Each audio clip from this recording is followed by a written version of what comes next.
Hi friends, my name is Melody, and you are listening to the vacation edition of Melodies, Musings, and Music.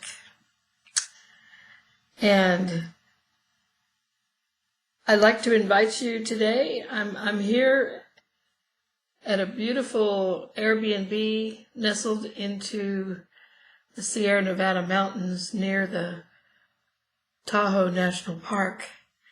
And you guys, it is gorgeous here. And I'm wanting to share with you kind of the first chapter in my time here.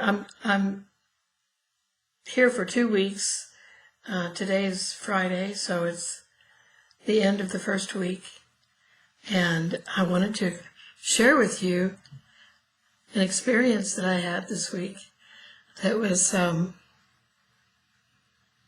it's just so hard to describe. I'm here kind of on a bucket list trip, okay, to walk through some of the towns and areas and people, places, and things that were special to me as when I was a child growing up. So kind of walking down memory lane here. But I arrived here on Monday and took a couple of days to rest. And then on Wednesday, I decided to start my mountain adventures. And Wednesday was a really fun day for me. So I want to share with you some of the highlights. I visited a little mountain town by the name of Downieville, California. Now, this is a town that my family lived in for 1 year during my childhood that made a lasting impression on me as a kid. Beautiful little town. So as I pulled into town in my rental car, I drove down Main Street, which is pretty tiny. It's narrow and it's lined with shops and businesses. And so I pulled down Main Street, and when you get to the end of Main Street, it dead ends into the old school that I attended there. It's so small that to this day it still houses all grades from kindergarten all the way through 12th grade. I was in the 5th grade when I attended there. And, the front door of the school was open when I pulled into the parking lot, so I walked in. I eventually found the school maintenance man after walking down the halls and yelling hello and knocking on doors and that sort of thing. But I eventually found the school maintenance man, and his name was Sean, and I had a very lovely conversation with him. He's a lifelong resident there, and he let me walk around and take pictures and videos. And for those of you who are friends of mine on Facebook, I will post this to Facebook, and under my Facebook video, you'll see a video of this experience, because I thought I had turned off my camera before I walked into the school, but apparently I didn't. So my case was closed, so you'll see like a purple screen on the front of the video. And you'll hear me walking around and hollering down the halls and knocking on doors. But eventually, toward, somewhere between the middle and the last part of the 7-minute video, you'll catch part of a conversation that I had with Sean. He and I visited for about 30 minutes and had found out that we had lots of things in common. I took his picture at the end of the conversation, which I will also post on Facebook. He let me take pictures of, there was a bulletin board in the teacher's lounge that had black and white pictures of the way the school looked when I attended there back in the 60s. So it was a great way to kick off my day of exploration there. And at the end, Sean told me about some restaurants in town. I was ready for lunch by then.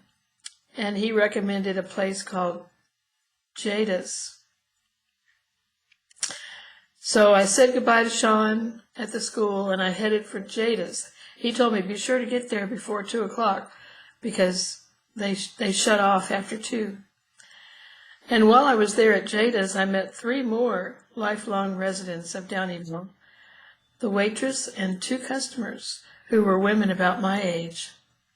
And there were 2 women who were planning next year's reunion for the school and invited me to attend when they learned that I was once a student there, even though I told them I was only in the 5th grade. They said they didn't care. They're inviting everyone who's ever attended that school to the reunion next year. So I ordered a BLT with avocado. Oh, and wow, was it ever good. I snapped a few pictures of the inside of the place, which looked like it hadn't changed much in the 50-plus years since I lived there. And everything in the place had a rustic feel to it, which I absolutely love. One of the customers there told me that Downieville has worked hard to maintain its original look and feel. It truly feels like you've stepped back in time or straight into a Norman Rockwell painting. The restaurant closes at 2 and after lunch and reopens at 5 for dinner. So after my meal, another young lady walked in and we introduced ourselves and had a delightful conversation. She hugged me when she learned that I was on a bucket list trip and urged me to come back for the school reunion next year. After I left the restaurant, I walked down Main Street, which again looked as quaint as it did in the 1960s when I lived there.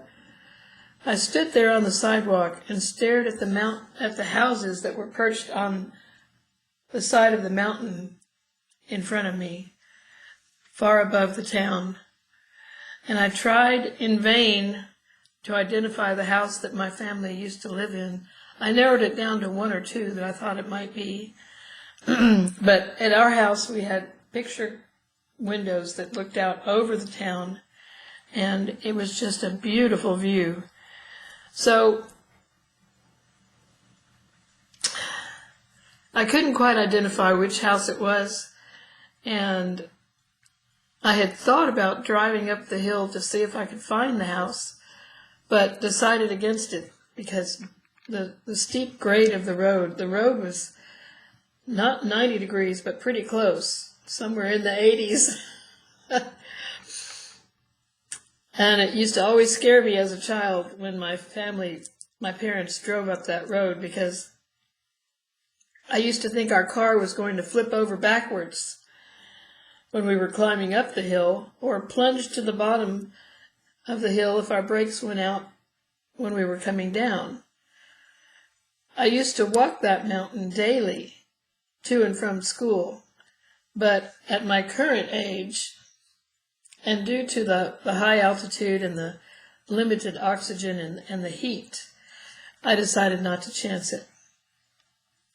So I continued to wander down the main street and met the owner of the mountain bike shop, who was sitting outside his shop on a bench.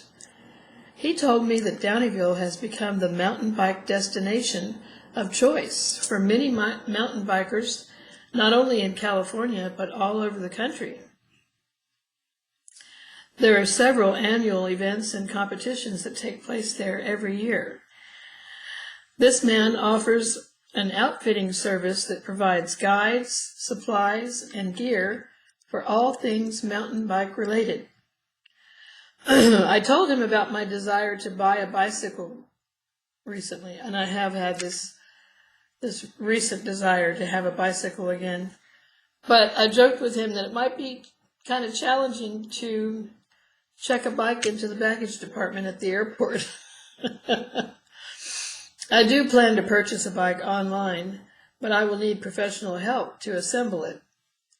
He advised me on how to approach bike shops in my area and inquire about whether they would allow me to have the bike of my choice shipped to their shop and where they could assemble it for me. He said he does that for specialty orders that he receives, and he said he didn't see why a bike shop would say no to that question. So I thanked him and moved on down the main street to continue my walking tour of the downtown area. And y'all, it looked almost exactly like it used to look when I was there. I was amazed. I knew my way around, just purely from memory. So along the way, I took lots of pictures of the buildings, the shops, and the businesses there. And most of them were closed because the owners tend to close up shop on weekday afternoons when business is slow and then return later in the day. Nobody who lives or works there seems to be concerned about strict business practices or hours. Reminded me of the towns in Mexico where the whole town shuts down after lunch and goes home for an afternoon nap known as a siesta. Eventually, I found myself across the street from the old community center building, which looked as if it had been upgraded a bit since the last time I saw it. I wandered up to the door and peered through the glass. An older man waved at me through the window, opened the door, and invited me to come in and look around after I told him why I was there. He introduced himself as Lee and proceeded to give me a walking tour of some of the recent interior renovations that have been made in the last year to the kitchen and dining room area on the main floor. I told him that I remember coming to this building during the Christmas season where the town hosted a visit with Santa for the town children every year. Children would come up to the second floor and sit on Santa's lap and receive bags of Christmas candy and goodies that had been donated by the local general store. And here's a fun fact. Remember Sean, the maintenance man at the school that I met earlier? He told me that he played Santa for at least 2 decades at that event. He used to have long white hair and a natural bushy white beard that made him the perfect person to play that role. Now back to the community center. Lee told me that in the last couple of years they added a wheelchair elevator in the building, but that it's currently out of order. I didn't want to climb the steep, rickety-looking stairs bad enough to go up and look at the upstairs room. But Lee told me that the upstairs room also doubles as a dance floor when live bands come to town. He assured me it hasn't changed a bit since the 60s. So Lee and I visited a little while longer, and when I brought up the bicycle events that are held in town, he showed me videos he took on his phone during a recent event of mountain bikers rolling down a hill toward one of the rivers in town and onto a curved launch pad that looked like a diving board for bikes.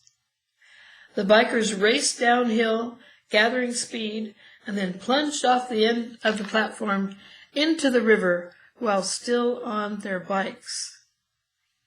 The cheering crowds get to decide who wins this contest, according to who seemed to jump the furthest into the water.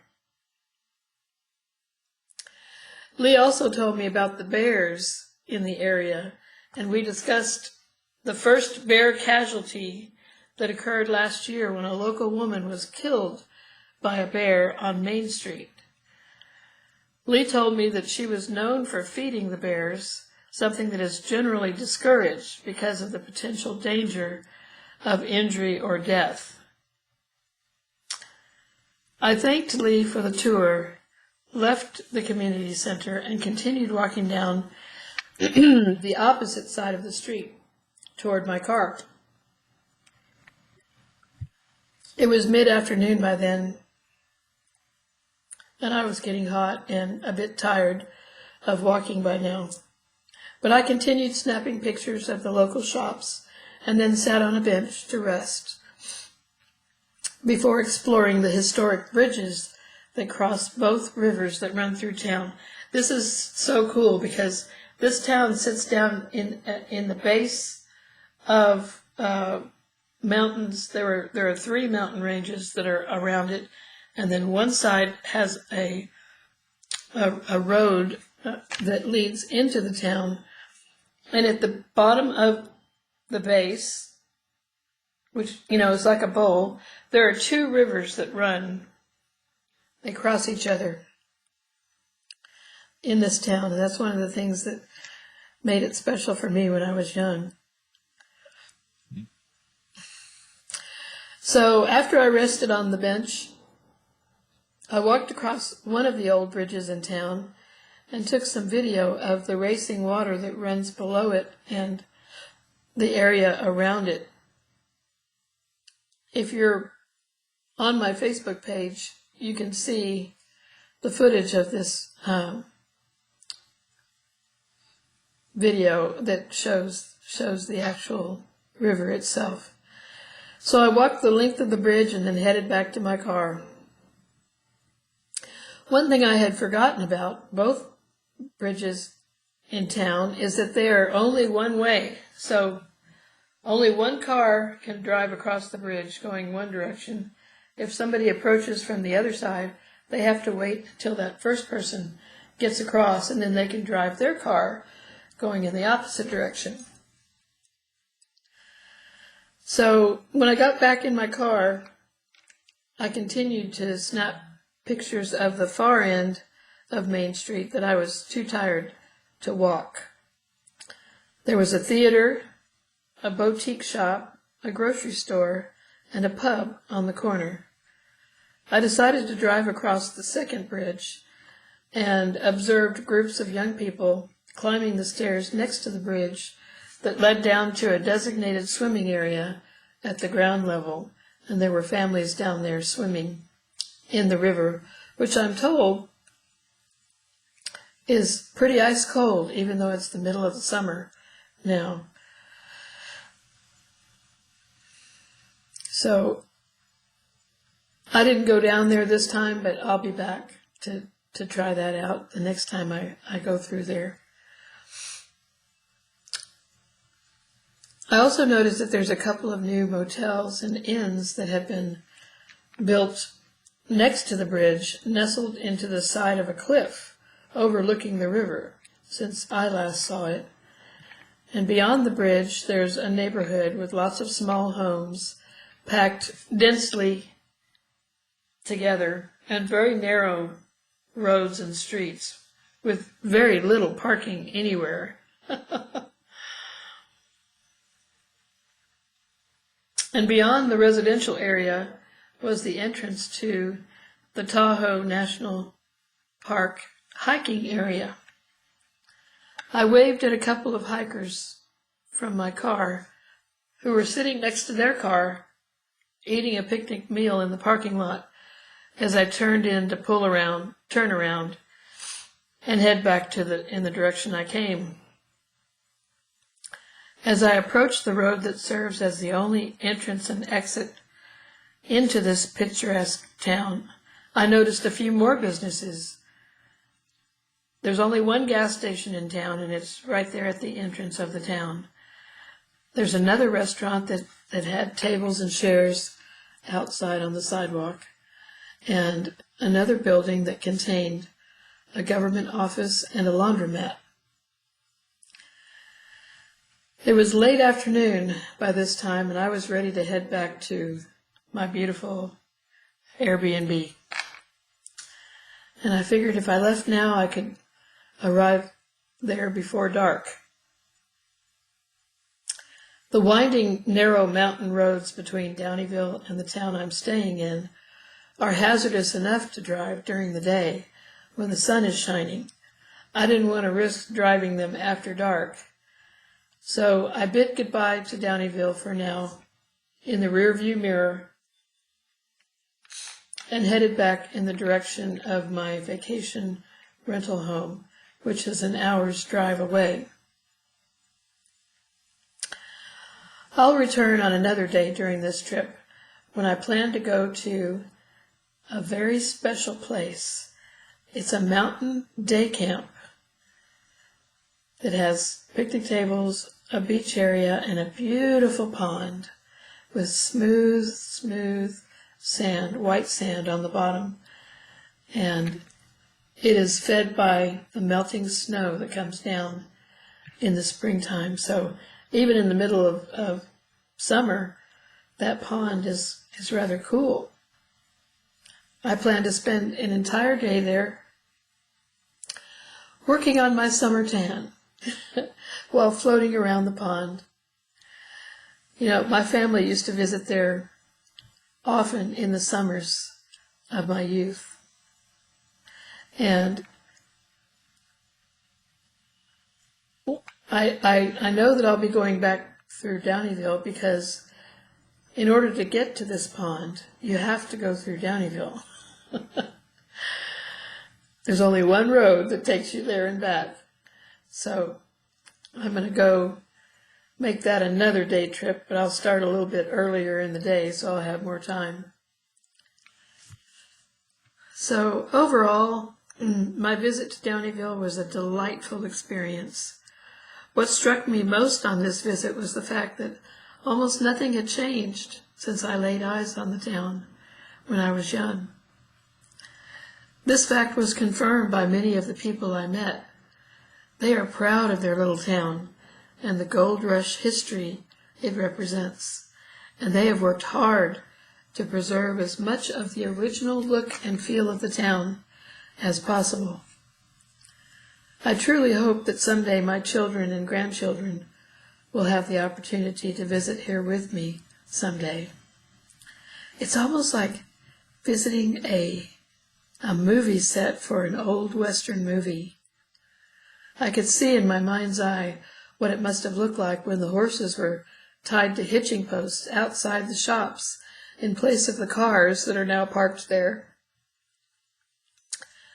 This was truly a memorable visit, and it made this entire trip worth the effort. So I hope you enjoyed listening to my video diary of my visit to Downieville today. I'm having a blast here, and I can't wait to explore some other childhood memories over the next 10 days or so before I have to head back to my home in Texas. I can't really move at the pace that I would go if I were younger, so I need a day of rest between visiting places on my bucket list because there's a lot of driving those mountains, those mountain roads, and that can be both thrilling and draining at the same time. So before I turn this video off, I wanted to show you